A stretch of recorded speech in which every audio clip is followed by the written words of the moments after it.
નમસ્કાર વિદ્યાર્થી મિત્રો, સ્વાગત છે તમારું તમારી પોતાની યુટ્યુબ ચેનલ માય ક્લાસમાં.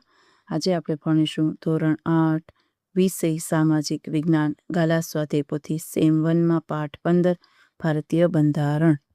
ચાલો લખો. પ્રશ્ન નંબર 1 છે સાચો વિકલ્પ શોધી તેનો ક્રમ અક્ષર સામે ચોરસમાં લખો.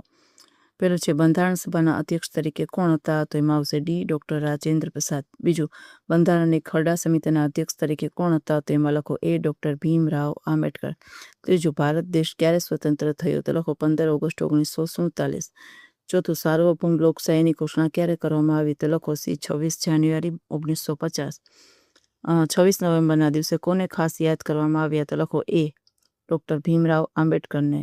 છઠ્ઠું, લોકશાહીનું મહત્વનું પાસું કયું છે? તો લખો ડી સ્વતંત્રતા.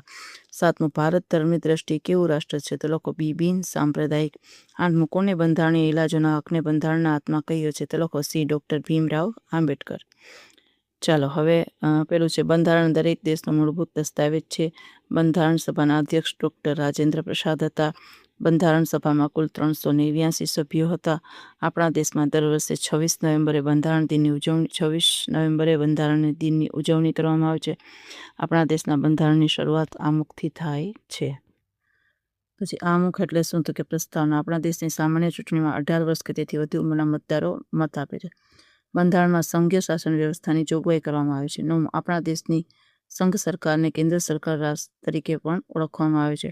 14 વર્ષથી નીચેની ઉંમરના બાળકોને બાળમૃત્યુ કરાવ્યા પછી શિક્ષાપાત્ર ગુનો છે. ચલો, આપણો દેશ લોકશાહી છે તો કે સાચું. આપણા દેશનું બંધારણ અલેખિત છે તો કે ખોટું. રાધાકૃષ્ણન બંધારણીય સભાના અધ્યક્ષ હતા તો કે ખોટું. ડૉક્ટર ભીમરાવ આંબેડકર બંધારણની ખરડા સમિતિના અધ્યક્ષ હતા તો કે સાચું. ભારત એક સંઘ રાજ્ય છે તો કે સાચું. સંઘ સરકારને રાજ્ય સરકાર તરીકે ઓળખવામાં આવે છે તો કે ખોટું. મૂળભૂત હકોની દ્રષ્ટિએ બધા નાગરિકો સમાન છે તો કે ખોટું. ભારતના બંધારણે 6 થી 14 વર્ષની ઉંમરના બધા બાળકોને ફરજિયાત શિક્ષણનો હક આપ્યો તો કે સાચું. ચાલો હવે 1 ના સામે 2, 2 ના સામે 5, જોડકામાં 3, 4 અને 4, 1.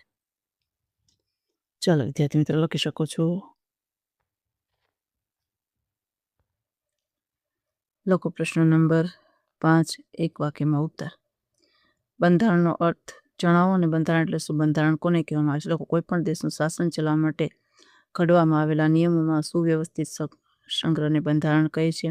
બંધારણના ઘડવૈયા તરીકે કોને ઓળખવામાં આવે છે? તો કે ડૉક્ટર ભીમરાવ આંબેડકર. બંધારણના મહિલા પ્રતિનિધિઓ કોણ કોણ હતા? તો કે શ્રીમતી સરોજિની નાયડુ અને શ્રીમતી વિજયાલક્ષ્મી પંડિત. બંધારણ ક્યારે અમલમાં આવ્યું? તો કે 26 જાન્યુઆરી 1950ના દિવસથી. બંધારણની શરૂઆત શેનાથી થાય છે? તો કે આમુખથી થાય છે. અને આમુખનો ઉલ્લેખ ક્યાં કરવામાં આવ્યો? તો કે આમુખમાં આપણા દેશના વહીવટના પાયારૂપ સિદ્ધાંતો અને તેનો ઉલ્લેખ કર્યો છે.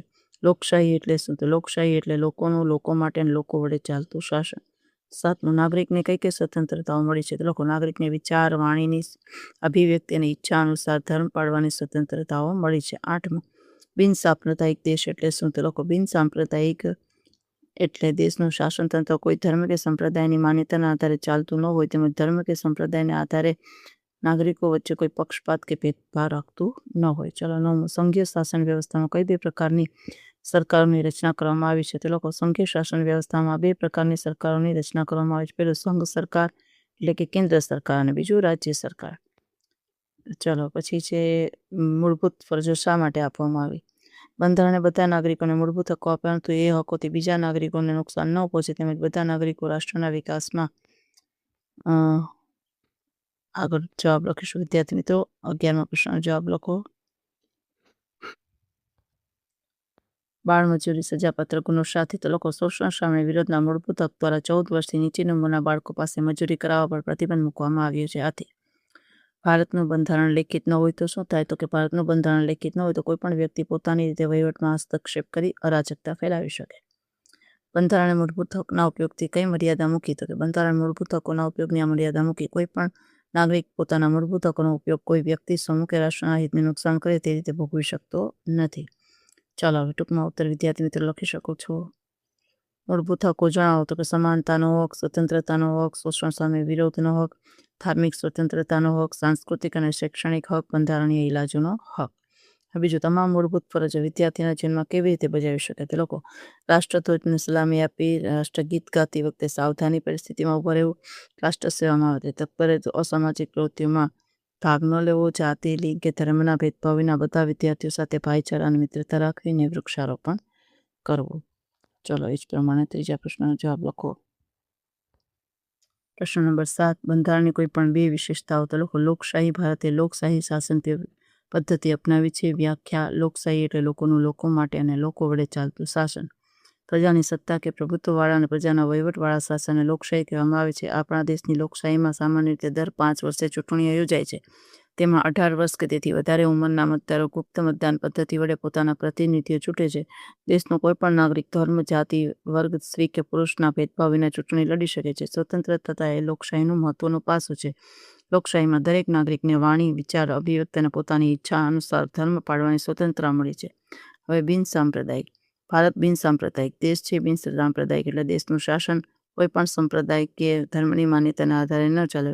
સંપ્રદાયને આધારે એક કે બીજા નાગરિક વચ્ચે ભેદભાવ કે પક્ષપાત રાખતું ન હોય. દરેક નાગરિકને ધર્મ કે સંપ્રદાય સંબંધિત કેટલીક સ્વતંત્રતાઓની ખાતરી આપણા બંધારણમાં આપવામાં આવી છે. તેના આધારે નાગરિકને પોતપોતાના ધર્મ પાળવાની, માન્યતા ધરાવવાની અને તેનો પ્રચાર પ્રસાર કરવાની સ્વતંત્રતા આપવામાં આવી છે.